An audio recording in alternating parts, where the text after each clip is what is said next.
శ్రీపాద శ్రీవల్లభులు మనలను ప్రతి క్షణము గమనిస్తూనే ఉంటారని తెలుసుకోవలసింది. నీవు చిన్నప్పుడు విష్ణుమూర్తి జ్ఞానశ్లోకమును పఠించుచు వినోదముగా నీ తోటి వారితో వదలుచుండెడు వాడవు. శుక్లాంబరధరం విష్ణుం శశివర్ణం చతుర్భుజం ప్రసన్న వదనం ధ్యాయేత్ సర్వవిఘ్నోపశాంతయే అను శ్లోకమునకు వినోదము కొరకు తప్పుడు అర్థం చెప్పేడివాడివి. శుక్లాంబరధరం అనగా తెల్ల బట్టలు ధరించున్నది అనియో, విష్ణు అనగా అంతటా ఉండునది అనియు, శశివర్ణం అనగా బూడిద రంగుతో కూడిందనియు, చతుర్భుజం అనగా 4 కాళ్ళు కలిగినదనియు, ప్రసన్నవదనం అనగా ఓండ్ర పెట్టినప్పుడు ప్రసన్నమైన ముఖం కలిగినదనియో చెప్పేడివాడివి. అయ్యా, సర్వవిఘ్నములు శాంతించుటకు అటువంటి గాడిదను ధ్యానించుచున్నాను అని చెప్పేవాడివి. అయ్యా శంకరపట్టు, శ్రీదత్త ప్రభు బహు చమత్కారి. నీవు వినోదము కోసము చేసిన తప్పుడు పనులను కూడా ప్రభువు తన సన్నిధానముల్లో సరిదిద్దును. రజకులు నిన్ను తమ గాడిద మీద నా వద్దకు తీసుకుని వచ్చిరి. అప్పుడు నీవు దుమ్ము ధూళితో బూడిద రంగులోనే ఉంటివి. నడవలేక ఒక్కొక్క పర్యాయము 2 చేతులను నేలకు ఆంచి నడిచి వచ్చితివి. ఆ విధముగా నీవు సర్పముల బారి పడకుండా ఉండగలవని భావించి చతుర్భుజుడవై ఆయాసపడుచు మేడి చెట్టు వద్దకు వచ్చినను గండము తప్పించుకోలేకపోతివి. బాధతో విలవిల్లాడకపోయిన ఎడల నీవు వదనుడివే. ఆఖరికి నీవు చర్మకారుల పల్లెకు చేర్చబడితివి. నిన్ను ఈ రకమైన దురవస్థల పాలు చేయుట వల్ల శ్రీవల్లభులు వినోదముతో పాటు నీకు గుణపాఠము కూడా నేర్పి నీచ జన్మల నుండి వారికి విముక్తి కలిగించబడింది. నీవు వినోదముగా తోటి బాలురకు విష్ణుజ్ఞాన శ్లోకము చెప్పుచుండెడివాడవు. అందులకే ఆఖరికి అంచెలుడైన నా చేత ఉపదేశము వినడి పరిస్థితికి వచ్చింది. ఇప్పుడు నీవు ఇచ్చటనున్నావు, రేపు నీవు నీ సాటి కులస్తుల ఇంట ఉండవచ్చు. ఇప్పుడు జరిగిన ఈ సంఘటనలు వారికి పొరపాటున చెప్పినను వారు నిన్ను తమ కులముల నుండి వెలవేయుదురు. ఈ శ్రీ వల్లభదాసుని హితబోధతో నాలోని బ్రాహ్మణ అహంకారం తగ్గింది. వల్లభదాసు అంచెడు అన్న భావము పోయి అతడు కూడా నా రక్త సంబంధీకుడే అన్నంత సోదర ప్రేమ నాకు కలిగింది. వల్లభదాసు ఆతిథ్యము స్వీకరించి 2-3 రోజులు గడిచిన తర్వాత నేను ఆ ఊరి నుండి బయలుదేరుతిని. శ్రీవల్లభుల అనుగ్రహ విశేషము ఏమని వర్ణింపగలను? నేను చిదంబరం చేరుటకు ముందు విచిత్రపురము అనే పట్టణములో విచిత్ర పరిస్థితుల్లో ఇరుక్కుని విచిత్రముగా బయటపడితిని. నేను విచిత్రపురం అనే గ్రామం నుండి కాలినడక పోవుచుండగా వినయ విజేతలతో కూడిన రాజభటులు నన్ను సమీపించి, అయ్యా, మీరు వైష్ణవులా శైవులా అని ప్రశ్నించిరి. మేము శివకేశవ భేదము పాటించని స్మార్తులము అయినను కాస్త శైవము వైపు మొగ్గు చూపెడి వారమనియు, ఆదిశంకరులు దక్షిణామ్నాయ పీఠమైన శృంగేరి అందలి శంకరాచార్యుల వారే మాకు గురువు అగుదురని నేను చెప్పితిని. మీరు దయ ఉంచి మా రాజుగారి వద్దకు రావలసిందని వారు కోరిరి. నేను వారిని అనుసరించి రాజదర్శనమునకు పోయితిని. దారి మధ్యలో సంభాషణావసమున నాకు కొన్ని విచిత్ర విషయములు తెలిసినవి. ఆ రోజు బ్రాహ్మణులు ఎవరైనా కనిపించిన ఎడల రాజునకు వృత్త సంతానము కలగవలని కొన్ని సంవత్సరములు కనిపించిన ఎడల వారిని తన వద్దకు రమ్మని ఆహ్వానించి ఇంతకు ఇంత అయితే ఇంతకు ఎంత అని ప్రశ్నను అడుగుచుండిరి. దానికి సంతృప్తికరముగా ఎవరునూ సమాధానము చెప్పువారు లేకపోయిరి. ఆ రాజునకు పుత్ర సంతానము కలగవలనని కొన్ని సంవత్సరముల పూర్వము యజ్ఞము చేయించిరి. అదృష్టవశమున వానికి పుత్ర సంతానం కలిగింది.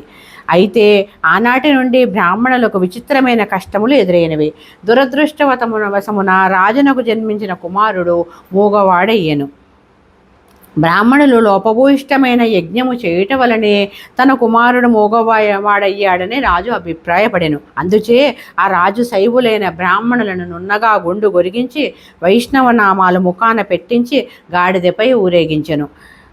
ఈ పరిస్థితి శైవులకు వైష్ణవులకు కూడా సంకటప్రాయమయ్యను. రాజు ఉన్నట్టుండి వింతగా ప్రవర్తింపసాగెను. బ్రాహ్మణులు పిలిచి తోటకూర దానము చేయసాగెను. సాగుభూమిలో అధిక విస్తీర్ణములో తోటకూర పండించినట్లు ఆజ్ఞాపించెను. సుంకములో భాగము తోటకూర రూపములో వసూలు చేయబడుచుండెను. బండ్ల కొలది తోటకూర కోటలో జమ చేయబడుచుండెను. బ్రాహ్మణులకు భుజించుటకు తోటకూర దానము చేయబడుచుండెను. అన్నము వండుకొని తినుటయు తక్కిన వంటకములు భుజించుటయు బ్రాహ్మణులకు నిషేధింపబడెను. తోటకూరను వండుకొని తినిన వారికి ఎప్పుడూ అల్పాహారము కావలసి వచ్చినను పచ్చి తోటకూరను వండిన తోటకూరను తినవలసి వచ్చేది. బ్రాహ్మణులు మాత్రము ఏమి చేయగలరు? తర్కములో పండితులమనియు, వేదాంతంలో పండితులమనియు, పురాణ ఇతిహాసములో పండితులమనియు విర్రవీగడి బ్రాహ్మణులు అందరూ కూడా తమ అహంకారమును విడిచి మౌనముగా తన దురవస్థను బాపుమని దైవమును దీనముగా ప్రార్థించుచుండిరి.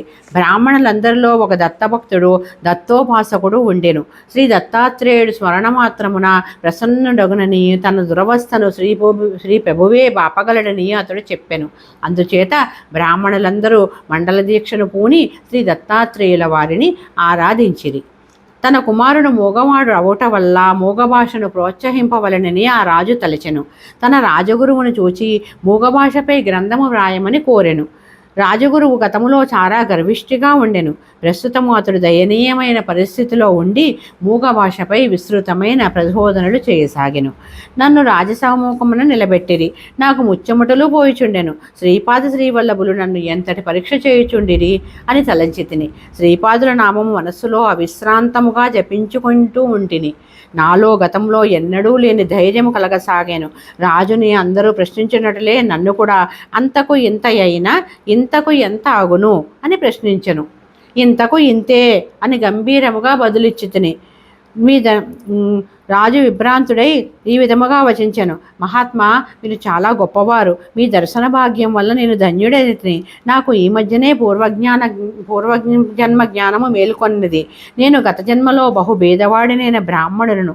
నా ఇంటిలో తోటకూరను పెంచుచుంటిని. అడిగిన వారికి లేదనకుండా తోటకూర దానము చేసేవాడిని. నా నుండి తోటకూర దానము పొందిన బ్రాహ్మణులు నాకంటే కూడా ధనికులు, అన్నపానాలకు లోటులేని వారు. వారు నా నుండి దానము పొందుటయే గాని ఏనాడు నాకు సహకరించలేదు, నాపై దయ చూపలేదు.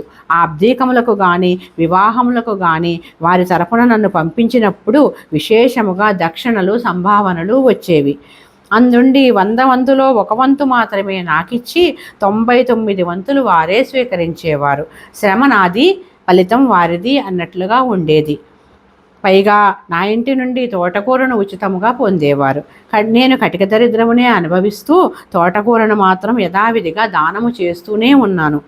ఆ బ్రాహ్మణులు తోటకూర ఎంతో రుచిగా ఉన్నదని, ప్రతిరోజు తినటం వల్ల హాని ఏమీ లేదని జరగదని చెప్పుచుండిరి. కాలచక్రము గిర్రును తిరిగెను. పూర్వజన్మలో నేను కటిక దరిద్ర స్థితిలో ఉండి కూడా తోటకూర దానము చేయుట వల్ల ఈ జన్మలో రాజుగా జన్మించితిని. పూర్వజన్మలో నా వద్ద తోటకూర దానము పొందిన బ్రాహ్మణులు ఈ జన్మలో నా రాజ్యములోనే బ్రాహ్మణులుగా జన్మించిరి. ఈ విధముగా నేను వారికంటే ఎన్నో రెట్లు ధనవంతుడుగాను శ్రేష్ఠుడుగాను జన్మించితిని. తోటకూర దానము చేయటం వల్ల రాజైతిని కదా, మరి ఇప్పుడు అన్నిటికంటే ఎన్నో రెట్లు బండ్ల కొలది తోటకూర దానము చేయుచున్నాను. ఈ దానముకు ప్రతిఫలముగా నేను పొందగలిగిన మహోన్నత స్థితి ఏమిటి అని ఈ వింత ప్రశ్నను వేసెత్తిని. మీరు దానికి మాత్రమే సరియైన సమాధానం చెప్పితిరి అని ముగించెను. అంతటా నేను, రాజా, పూర్వజన్మలో పరిస్థితుల దృష్ట్యా మీ వద్దనున్న తోటకూర ఎంతో విలువైంది. అయితే ప్రస్తుతము మీరున్న అత్యున్నత స్థితి దృష్ట్యా ఆ తోటకూర అత్యల్పమైనది.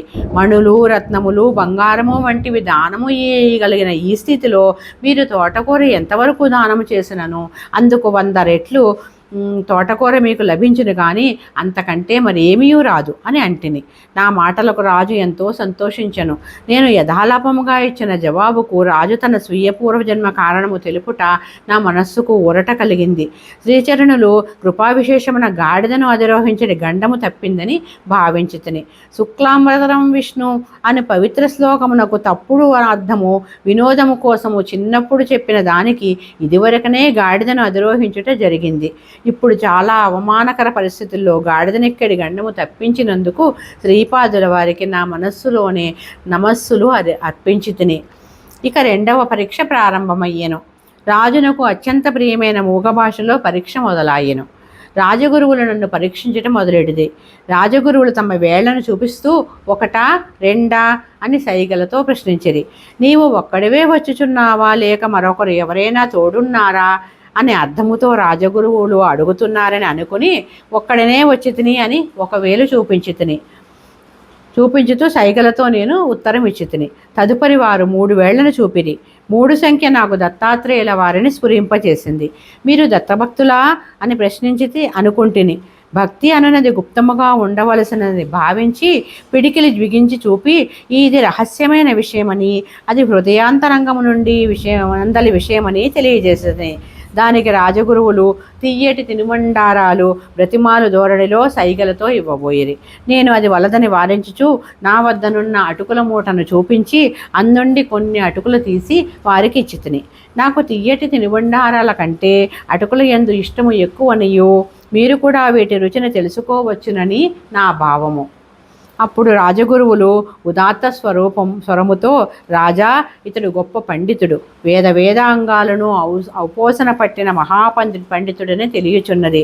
ఇతడు మూగభాషలో కూడా మహాపండితుడని శ్లాఘించెను. నాకంతయు అయోమయముగా ఉన్నది. అప్పుడు రాజగురువు రాజునకు ఇట్లు తెలియపరచెను. రాజా, శివకేశవుల వారు ఇద్దరున్నారు కదా, వారిద్దరూ ఒకటేనా వేరువేరా అని ప్రశ్నించుతుంది. ఒకవేళ చూపుచూ అతడు వారిద్దరూ ఒకటే అని తెలియజేసేది. బ్రహ్మ విష్ణు మహేశ్వరులు ముగ్గురున్నారు కదా అని 3 వేళ్లను చూపితిని. అందుకు ఇతడు తన ముష్టి బిగించి ఒకే చేతికి 5 వేళ్లు ఉన్నట్లుగా సమిష్టిగా లేవా అని ఎదురు ప్రశ్నించాను. నన్ను తమ శిష్యునిగా స్వీకరించవలసిందని మధుర పదార్థములు ఇవ్వబోతుని. కానీ తనకు అటువంటి శిష్య ప్రశిష్యుల గోల ఏమీ లేదనియు కుచేలుని వలె తను సంతుష్టితో జీవించే వ్యక్తిననియు తెలియజేయుచు నా అభ్యర్థనను కాదని తన వద్దనున్న అటుకులను నాకిచ్చెను. నేను దిగ్భ్రాంతుడనైతని. ఆహా, లోకములో మనస్సులు, వాటి ఆలోచనలు, అర్థము చేసుకుని విధానములు, పద్ధతులు ఎంత విభిన్నమైనవి అని ఆశ్చర్యపోయితిని. ఇక 3వ పరీక్ష, ఆఖరి పరీక్ష. రాజగురువు చమకములోని పనసలు చదువుతూ వాటి అర్థమును వివరించమనెను. శ్రీవల్లభులను తలుచుకుని నాకు తోచని రీతిగా ఇట్లు వ్యాఖ్యానించితిని. ఏకాచరమే అనగా 1, త్రిసత్యమే అనగా 1కి 3 కలిపి వర్గమూలము కనుగొనగా 2, పంచచమే అనగా 4నకు 5 కలపగా 9 వచ్చును. దాని వర్గమూలము 3 అగును. సప్తచమే అనగా ఇందాక వచ్చిన 9కి 7 కలపగా 16 వచ్చును. దాని వర్గమూలము 4. నవచమే అనగా ఇందాక వచ్చిన 16కు 9 కలపక 25 వచ్చును. దాని వర్గమూలము 5. ఏకాదశచమే అనగా ఇందాక వచ్చిన 25నకు 11 కలపగా వచ్చిన 36నకు వర్గమూలము 6. త్రయోదశచమే అనగా 36నకు 13 కలిపి వర్గమూలము కనుకొన్న 7 వచ్చును. పంచదశమే అనగా 49కి 15 కలిపిన 64 వచ్చును. దాని వర్గమూలము 8. సప్తదశచమే అనగా 64 17 కలిపిన 81 వచ్చును. దాని వర్గమూలము 9. నవదశచమే అనగా 81కి 19 కలపక 100 వచ్చును. దాని వర్గమూలము 10. ఏకవింశతిచమే అనగా 100కు 21 కలపగా 121 వచ్చును. దాని వర్గమూలము 11. త్రయోవింశతిచమే అనగా 121కి 23 కలపగా 144 వచ్చును. దాని వర్గమూలం. పంచవింశతిచమే అనగా 144కి 25 కలపగా 169 వచ్చును. దాని వర్గమూలము 13. సప్తవింశతిచమే అనగా 169కి 27 కలపగా 196 వచ్చును. దాని వర్గమూలము 14. నవవింశతిచమే అనగా 196కి 29 కలపగా 225 వచ్చును. దాని వర్గమూలము 15.